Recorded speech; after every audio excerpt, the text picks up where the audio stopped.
Things are under control. कुछ तफसील से बताता हूं मैं अलग अलग चीज़ें आपको, starting with the basic conditions there, the visits and then the technical details of what has been achieved.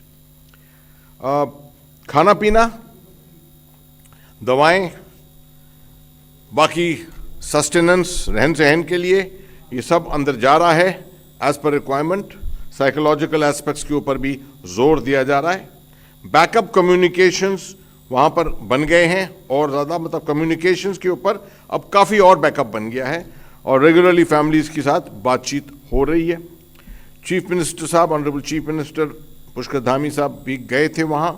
Minister of state general VK Singh साहब वहीं हैं और विजिट्स हुई हैं। Principal secretary to prime minister doctor PK Mishra उधर गए हैं। Union home secretary mister Ajay Bhalla वो भी वहाँ पर गए हैं। सेफ्टी के ऊपर बहुत ज़्यादा अभी भी फोकस किया जा रहा है। इक्विपमेंट जो भी ज़रूरत है उसके मुताबिक, हुक्म के मुताबिक लाया जा रहा है। एक मीटरोलॉजिकल रिपोर्ट के मुताबिक अभी एक येलो अलर्ट है आईएमडी से, जिसके मतलब एक लाइट रेन, थोड़ी धीमी बारिश वहाँ पर हो सकती है अगले 24 से 48 घंटे में, बट इसका कोई अंदेशा ऐसा नहीं है कि इससे काम पर किसी तरह की बाधा पड़ेगी। मैं दोबारा आश्वासन देना चाहता हूँ, जितने वहाँ पर हमारे फंसे हुए वर्कर्स हैं, भाई हैं, वो सब रेस्क्यू किए जाएंगे और अपने परिवारों के साथ वो रीयूनाइट होंगे। एक पूरी होल ऑफ गवर्नमेंट अप्रोच को अपनाया गया है।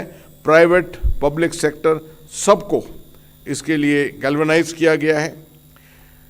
हमारे पुराने डायरेक्टर जनरल बॉर्डर रोड्स और engineer in chief lieutenant general Harpal Singh अब रिटायर हो चुके हैं, मगर उन्होंने अपनी सर्विसेज ऑफर की, उनको भी वहाँ ले जाया गया है। वो वहीं पर हैं इस वक्त एडवाइस के तौर पर देने के लिए।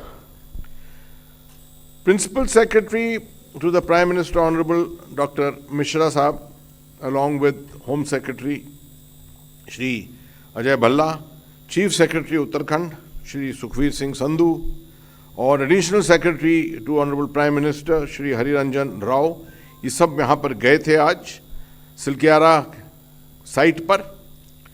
हॉरिजॉन्टल ड्रिलिंग साइट पर भी जाकर देखा उन्होंने और वर्टिकल ड्रिलिंग साइट्स को भी मुआयना किया। 170 मीटर परपेंडिकुलर जो ड्रिलिंग होनी है, जहाँ पर टनल बनना है, उसका भी उन्होंने मुआयना किया। अलग अलग एजेंसीज के ऑफिसर्स के साथ उन्होंने वहाँ पर मिलाप किया, उनको ब्रीफिंग मिली उनसे। National highway infrastructure development corporation limited जो सिलकियारा के इस तरफ से हॉरिजॉन्टल ड्रिलिंग के लिए जवाबदार है, उनके साथ Rail Vikas Nigam limited RVNL, Satluj Jal Vidyut Nigam limited, ONGC, Tehri hydro development corporation, central institute of mining and fuel research, border roads organisation, geological survey of India और इंटरनेशनल एक्सपर्ट्स जो वहाँ पर रोज़ जिनको हम सुन रहे हैं मीडिया पर भी, और बहुत सी और प्राइवेट एजेंसीज जो लॉजिस्टिक्स में भी लगी हुई हैं वहाँ पर, उन्होंने सब ने वहाँ पर प्रिंसिपल सेक्रेटरी साहब को ब्रीफ किया अबाउट द रेस्क्यू वर्क जो चल रहा है। उन्होंने साइट से जो फंसे हुए 41 हमारे भाई हैं उनके साथ भी बात की और उनको आश्वासन दिया कि ऐसी कोई चीज़ नहीं है भारत के अंदर जो वहाँ पर नहीं लाई जाएगी, जिसकी ज़रूरत है इस वक्त वहाँ पर उनको, वहाँ से उनको राहत पहुँचाने के लिए। उन्होंने वक्त के ऊपर बहुत ज़ोर दिया कि इसको सब लोग बड़े लगन से काम कर रहे हैं और वक्त जो है इसके ऊपर ज़ोर देना चाहिए, क्योंकि जैसे जैसे ज़्यादा अरसा होता जा रहा है उतना मुश्किलात और शायद आगे पेश आ सकते हैं। उन्होंने जितने वहाँ पर टेक्नीशियंस थे ख़ास तौर पे, उनको बहुत अप्रिशिएट किया। मशीन ऑपरेटर जितने थे, वेल्डर, अब वहाँ रैट माइनर भी पहुँच गए हैं, मैनुअल माइनिंग के लिए, police, SDRF, NDRF, border roads organisation, army के इंजीनियर्स, आईटीबीपी, डिस्ट्रिक्ट एडमिनिस्ट्रेशन इत्यादि। और उन्होंने ख़ास तौर पे सलाह दी कि कंटिन्यूअस हेल्थ मॉनिटरिंग इन सब 41 लोगों की होनी चाहिए और एडवाइजरीज लगातार हेल्थ डिपार्टमेंट से इनको ना ही सिर्फ इनके फिजियोलॉजिकल हेल्थ के लिए मगर ऑल्सो मानसिक हेल्थ के लिए भी देनी चाहिए।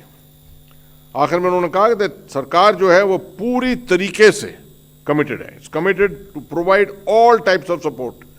किसी भी एजेंसी का भारत में की मदद सरकार लेने को तैयार है अगर उनके पास कोई ऐसा आला है, कोई ऐसा बैकअप है, कोई टेक्नोलॉजी है या कोई ऐसे ह्यूमन रिसोर्सेज हैं जो मदद कर सकते हैं। अब मैं आपको कुछ टेक्निकल बातें बताऊंगा जो कल से प्रोग्रेस हुआ है। कल जैसे आपको बताया था मैंने कि 6 जगह पर कोशिशें शुरू हो गई हैं या शुरू होने वाली हैं। शुरुआत करते हैं प्लान ए, जो सिलक्यारा की तरफ से जो 8 ये हॉरिजॉन्टल टनल जो 900 मिलीमीटर पाइपलाइन और 800 मिलीमीटर आगे उसको बनाने में आगे बढ़ाने के लिए ये पूरा इसका जो अभियान है। इसमें जो फंसा हुआ ऑगर था उसके ऑगर की ब्लेड्स जो हैं जो कल तकरीबन 30 मीटर निकल गई थी, 15 से 17 मीटर रह गई थी, उन सबको रात भर में बाहर निकाल दिया। आज सुबह उसका आखिरी टुकड़ा जो है वो बाहर निकला है। निकालते वक्त कुछ थोड़ी अड़पन आई थी, कुछ पाइपलाइन का एक आगे का हिस्सा जो है उस पर कुछ डैमेज हुआ था, उसको काट कर उसको सही कर दिया गया है। तो अब इस जरिए यहां से इस दिशा से मैनुअल आर्मी के इंजीनियर्स, रैट माइनर्स और जो बाकी टेक्निकल लोग हैं वहां पर, वो एक साथ एकजुट होकर 2-2 की टोली में अंदर जाकर और धीरे धीरे आगे बढ़ेंगे। ये काम आज उम्मीद है कि आज शाम तक शुरू हो जाएगा। प्लान 2 ये ऊपर से वर्टिकल ड्रिलिंग का था जो सतलज जल विद्युत निगम लिमिटेड अपना रही है, ये जिसकी जवाबदारी, और इसका रिग जो था वो ऊपर पहुंच गया था। और कल इसने दिन भर में, जब शाम तक आपको मैंने रिपोर्ट दी थी, तो 15 मीटर कल शाम को हासिल हो गया था वर्टिकल ड्रिलिंग में। अब खुशी आपको बताने में कि तकरीबन 30 से 32 मीटर, एग्जैक्ट नहीं मालूम है कि 30 से तकरीबन 32 मीटर जो है वो हासिल हो गया है। ये एक 6 से 8 इंच की बोर की एक और पाइपलाइन RVNL जो है वो यहां से इसी के नजदीक से वो भी वर्टिकल बोरिंग करके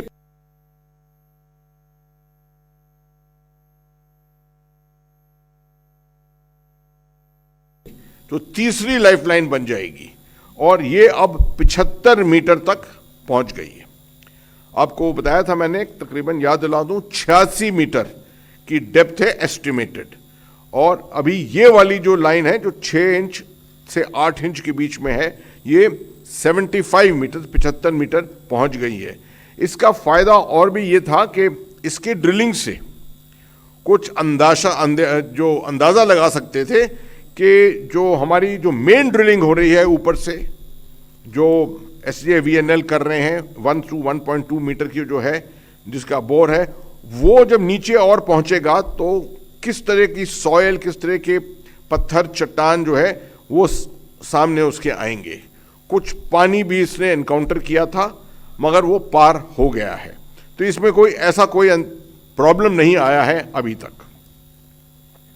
जो परपेंडिकुलर टनल एक नीच दिशा से, साइड से बनाना है, उस पर अभी भी काम नहीं शुरू हुआ है, क्योंकि इसकी मशीनें जो हैं, बहुत बड़ी बड़ी मशीनें जो हैं, वो सड़कों पर अभी भी कुछ बड़ी धीरे से उनका एडवांस हो रहा है।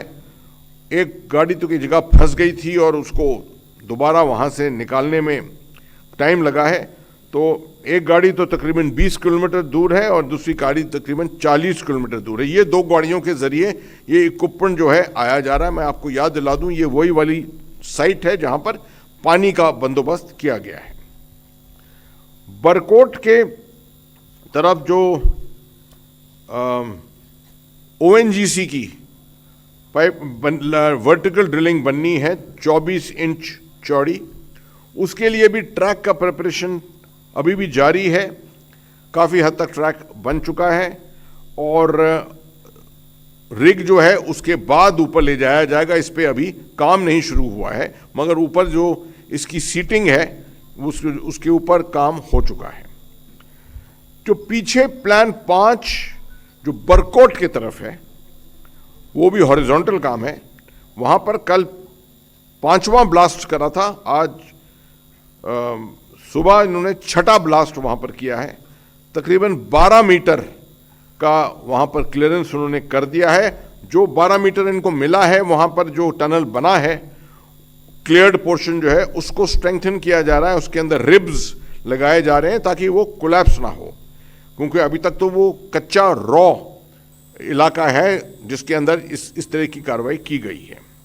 और प्लान 6 जो इसी दिशा से सिलक्यारा की तरफ से किया जा रहा है, अभी उसको अपनाया नहीं है, उसकी तैयारी पूरी हो रही है।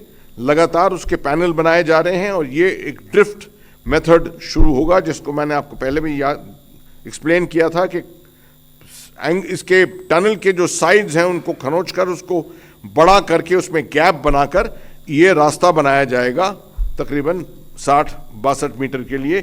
मगर ये सब तब अगर जो साधन इस्तेमाल किया जा रहा है, जो आज शाम से शुरुआत जिसकी होगी मैनुअल बोरिंग की, अगर वो किसी हालत में सक्सेसफुल नहीं होता, कामयाब नहीं होता, तब ये सब तरीके जो हैं इसमें इसके ऊपर पे ज़्यादा जोर दिया जाएगा।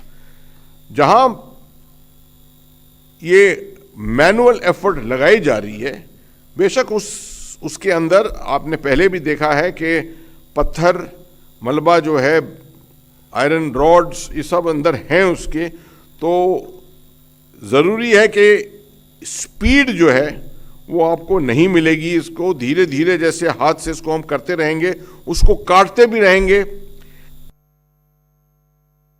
मटीरियल